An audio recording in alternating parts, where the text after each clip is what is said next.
I'm Ringer, and this is my prospecting journal. Come on, let's go prospecting.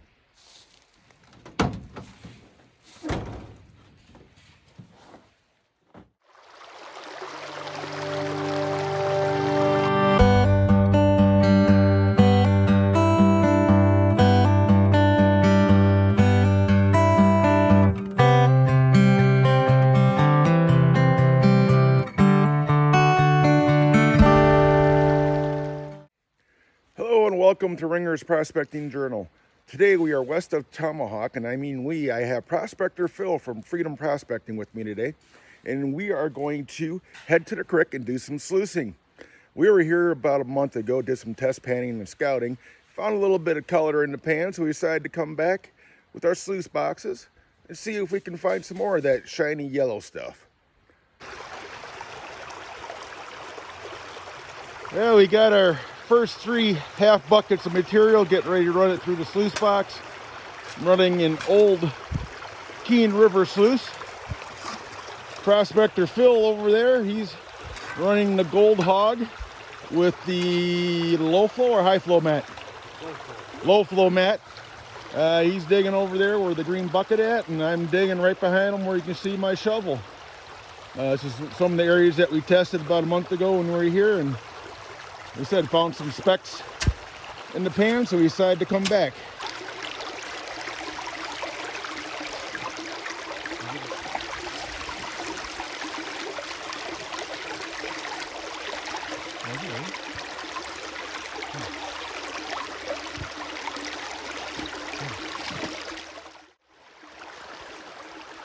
So some of you may be wondering why we're digging in the area that we're digging. If you look upstream, you see where the river comes around that corner there, creating an inside bend. And slowly pushing the water down. And this is the start of our gravel bar that we're working. And throughout the years, you see by all the tall grass and stuff that's growing on it, this gravel bar built up, leaving a decent deposit of gravels. If we look closely at some of the cobbles that we're pulling out, and that pile is on the other side of Phil there, we're getting some pretty good sized cobbles pulled out of that gravel bar. So we know that some heavier material is getting deposited there. It's not all light flow sand or anything like that. We're getting some decent gravels. That's why we decided to dig in this area. Only time will tell how much gold, if any, that we recover.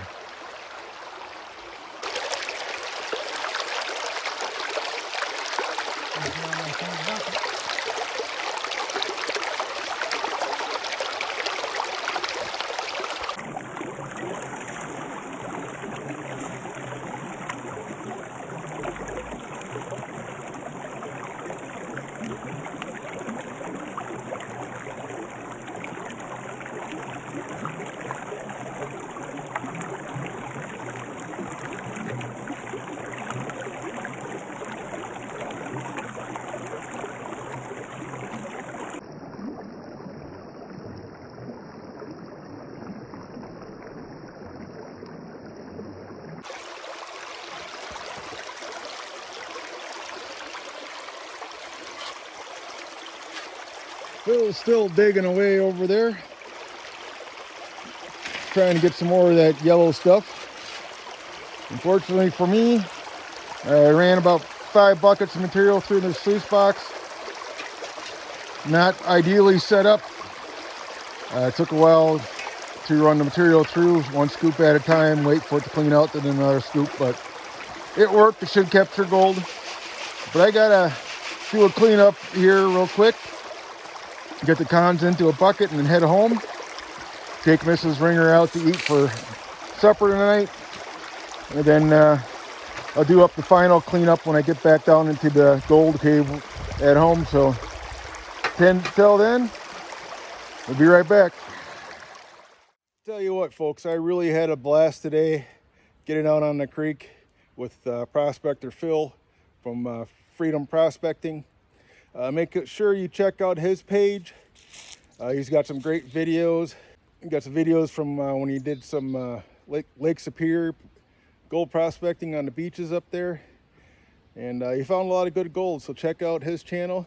Remember to like, subscribe, and share his channel, and leave a comment. I'm sure he'd really appreciate it. Yeah, it's been great getting back out on the creek after a 15-year hiatus. First time I've dropped a sluice in the water in a long time. So whether or not we found gold or not, it was still a lot of fun. Had a blast. As you can see, it's the next day, next morning. Going to clean out or process the concentrates that we got from yesterday. Got roughly 2.5 cups of material out of the buckets that we ran. So what I'm going to do first is I'll use the kitchen type strainer device for the first concentration or separation, and then I am going to go to the 30 mesh screen, and then we will take it from there, and we'll pan each of these things out separately. So just give me a few minutes and get this stuff concentrated out, and then I'll be right back. As you'll probably notice, I'm doing a wet classification. Reason being is because the material or the concentrates that I am classifying out are already wet. I prefer doing dry classifications, but it would take a long time for this stuff to dry out unless I stuck it in a frying pan, stick it on the oven or whatever. But we're just going to do a wet classification this time around. Shouldn't hurt much of anything, and seeing a lot of nice material. Sand is really black or dark in color.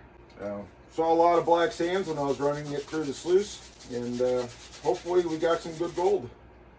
I know Prospector Phil, if you checked out his channel and his videos, he already did a partial cleanup of his, and he had some pretty good gold showing up in his pan. Again, a lot of nice material, nice dark colored material that we're classifying out here. Now we'll pan each of these separately, because you never know when you might get a Wisconsin nugget. Yeah, not likely. Not in Wisconsin anyways. Alright, so when I get the rest of the classifications done, I'll be right back and show you the results. Not sure if you're going to be able to pick it up or not, but that is a lead BB. So I know I panned it out right. If you could get the bird shot out of your cons or pan it out in your cons. Some of those little dots that are surrounding it are actually little tiny gold pieces, but they're not really showing up too well. But probably like 3 or 4 little specks right next to that. This was out of our plus kitchen strainer classification, so those little tiny specks must have been stuff that was stuck to the rocks when I classified it out and didn't come loose until after I dumped it into the pan to pan it out. Alright, so I panned out the plus 30 material. There was nothing in there. So now we're going to do the minus 30 material. What I'm going to do first, this is, I know, wet classification and wet material. But I'm going to see if there's any magnetite or metallics or magnetics, I should say, in the pan.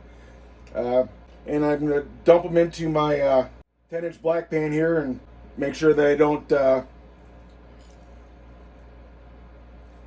snag any of the gold with the magnetics. There is a little bit of magnetics in this material. Dump it in there.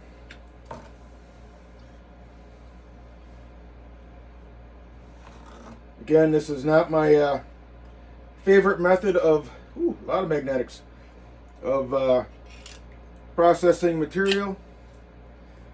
But since it's already wet, because I just gathered it up yesterday, see a lot of the blonde sand getting mixed up with the magnetics there. Actually quite a bit of magnetics in this material. So what I'm going to do is, say this isn't going to be the final cleanup for this material. I'm going to save it all and put it in a bucket. I got a dehumidifier constantly running down here in the gold cave.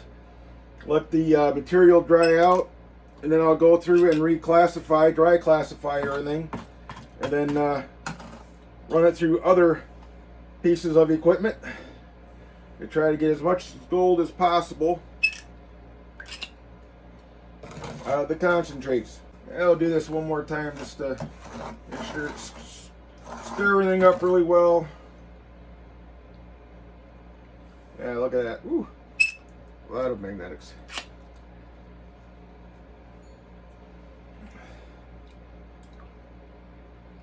So this is the magnetics. I don't know if you can see that. And the blonde sand that got captured in with it. Dump some of this water out to get a better idea of what we're looking at. So we'll just attempt to do a quick pan out and then a fan back. See if we can get some of this stuff off. Again, I'm going to be saving all this material and rerunning it again, so I'm just going to do this real quick just to see if there's any gold got trapped in the material. And there's a couple smaller pieces in there. So yeah, I'm going to, like I said, I'm going to save all this material and process it again. Okay, next we're going to do the -30 material here. I'm going to pan that out into my catch pan here, and then I'll come back and show you the results. So as I was panning this out, you can see all the black sand that was it's in the material, and I did see one piece of gold fall off into my catch pan. And a lot of you guys are probably saying, well, just take your material and run it through a 6-inch cleanup sluice and then work with the concentrates after you run it through a 6-inch. Well, the reason I don't is because I don't have one. I do have one on order and it should be here in a couple weeks. So I'm going to be saving all this material, and I'm going to be using it as test material to run it through the 6-inch cleanup sluice when I get it. So that'll be another video that'll be coming at a later date. But as said, you can see there's a lot of black sand in this material. I pulled out a lot of the magnetites out of it already. So let me finish cleaning this up and I'll show you the results. I always considered myself a halfway decent panner. Learning to pan with Wisconsin flour gold, you have a tendency to get really good at it really quick. I see here a little bit of gold popping out along the edges. I've been working on this for a little while now. Right now it's kind of a blurry video. And there you can see the gold that I got. A couple of nice bigger pieces in there. And about 15 or 20 smaller pieces or specks. So yeah, overall not too bad. This is out of, well, I ran five 5-gallon pails, but they were only about half to 3/4 full. So maybe 2 5-gallon pails in total. I did not have my sluice box perfectly set up. Water flow is a little slow, so I had to take my time running the material, so I wasn't able to burn through a bunch of material like I normally would. But overall, I'm pretty happy with that. Well, there you have it, folks. That's the gold from our little adventure out on the stream yesterday. I want to thank Prospector Phil from Freedom Prospecting for showing me that location. He's a good friend and neighbor of mine. So make sure you check out his channel at Freedom Prospecting. And till next time, remember to like, share, and leave a comment. Click the little bell notification icon to get notifications. Until next time, I'm Ringer, and this is Ringer's Prospecting Journal.